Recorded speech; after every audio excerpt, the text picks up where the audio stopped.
At this exact moment, a baby's mind is being quietly constructed, brick by invisible brick, not inside a lab, not because of genetics, because of 5 things a parent is or isn't doing today. And once this window seals shut, no amount of money, no program, no intervention can fully reopen it. Before a child speaks their first word, before they take their first step, their brain is already running at a pace that will never come again. 800,000 new neural connections every second in the earliest months of life. The architecture of every thought they'll ever think, every emotion they'll ever feel, every relationship they'll ever build.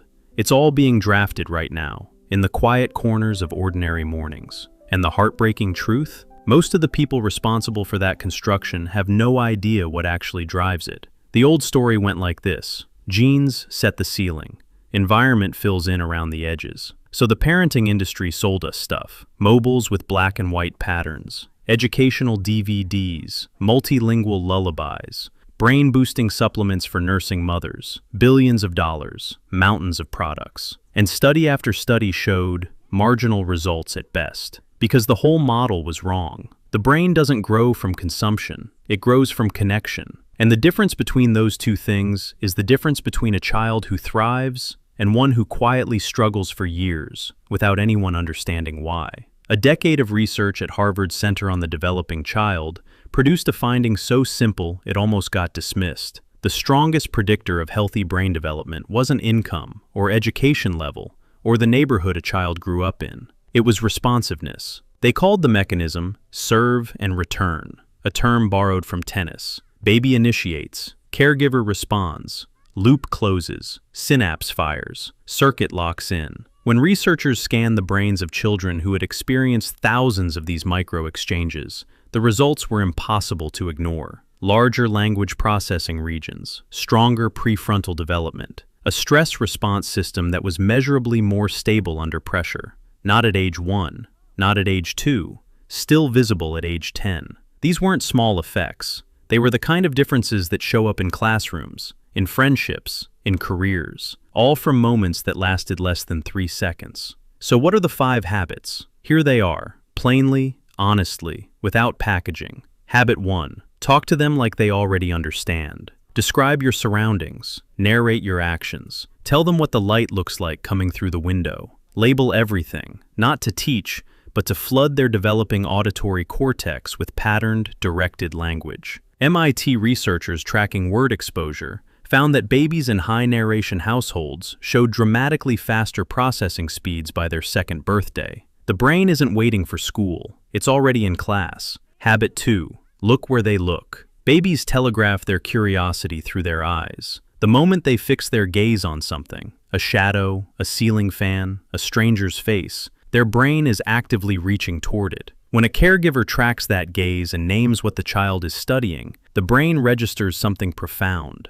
My attention matters. My curiosity is valid. This is called joint attention, and University of Washington researchers found it to be one of the most reliable early predictors of language development and social intelligence. Habit 3. Sit in the silence. After a baby babbles, waits, or gestures, resist the urge to immediately fill the air. Give them 2, 3, 4 seconds. Let them feel the weight of the gap. That pause tells their nervous system, you are expected to reply. You are a communicator. The brain starts learning conversational rhythm, the give and take of genuine dialogue, not when they start talking, but the very first time someone treats their pre-language sounds as if they already do. Habit 4. Let the frustration breathe. A baby straining to reach an object, struggling to flip over, grunting through a problem they can't yet solve. This is not distress to be rescued from. This is the prefrontal cortex being carved. Every moment of effortful struggle, contained within safety, is an irreplaceable workout for the parts of the brain that will one day govern patience, creativity, and emotional regulation. The parent who watches instead of immediately intervening is not being passive. They are being precise. Habit 5. Sing to them, badly if necessary.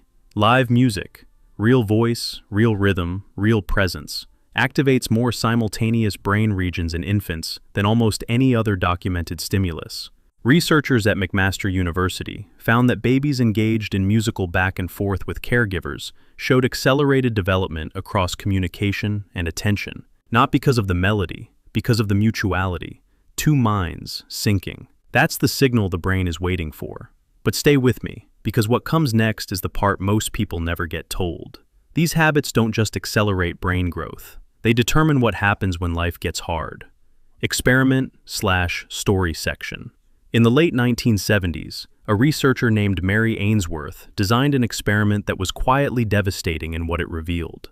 A mother and her baby were placed in an unfamiliar room filled with toys. Then, after a few minutes, the mother left. What happened next separated the room into two kinds of children. The first group dissolved, wailing, unable to be consoled even after the mother returned, clinging so tightly they couldn't return to play. The second group paused, noted the absence, and continued exploring. When the mother came back, they sought comfort briefly, and then moved on. Same room, same toys, same age, completely different nervous systems. Ainsworth tracked these children for 2 decades. The second group, the ones who could hold themselves together in uncertainty, grew into adults who were more curious, more socially connected, more able to recover from failure. The gap between them wasn't talent. It wasn't temperament.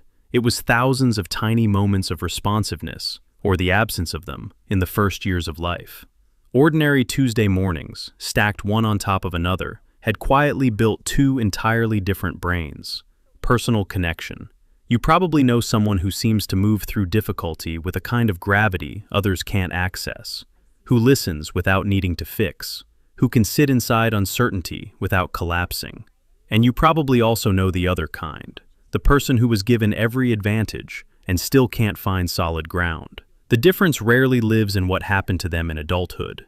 It lives in what was built, or left unbuilt, before they had language to describe any of it.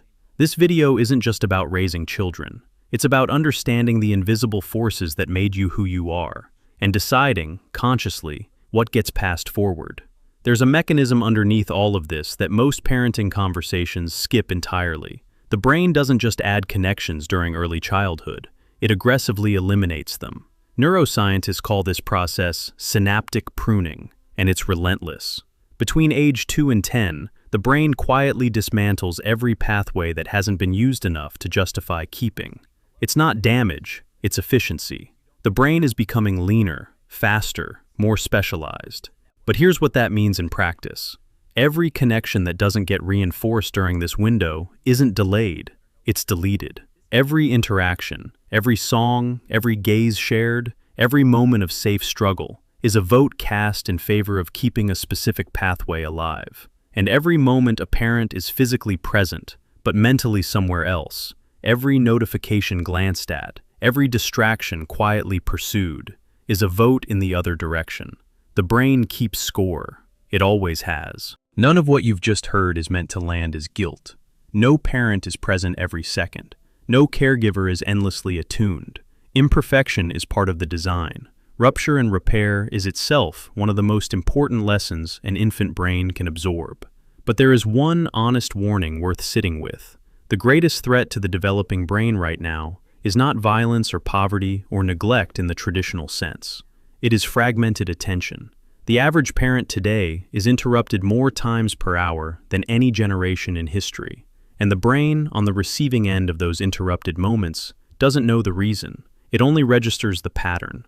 Presence is not a parenting philosophy. At this stage of development, it is a biological necessity. Somewhere in a bedroom, or a kitchen, or a car seat, a baby is staring at the face of the person they trust most in the world. They are not waiting to be entertained. They are not waiting for the right toy or the right program. They are waiting for that face to look back. That exchange, that wordless, fleeting, utterly ordinary moment, is among the most consequential acts a human being can perform. We have spent centuries searching for the secret to human potential. It was never hidden in a laboratory. It was always here, in the simple, radical act of paying attention to someone too small to ask for it. Before you move on, I want to leave you with one question. If the brain you have right now was partly shaped by moments you can't remember, what were those moments building toward? And what are the moments you're creating today building in someone else? In the next video, we go somewhere most people aren't ready for, The science of how unresolved emotional patterns travel through families, not just through behavior, but through biology, through the actual expression of genes. It is one of the most quietly revolutionary discoveries of the last 30 years, and almost no one outside of research circles knows it exists. If this reached something in you, leave a comment, one word, whatever came up. And if someone in your life is raising a child right now, this is worth 3 minutes of their time.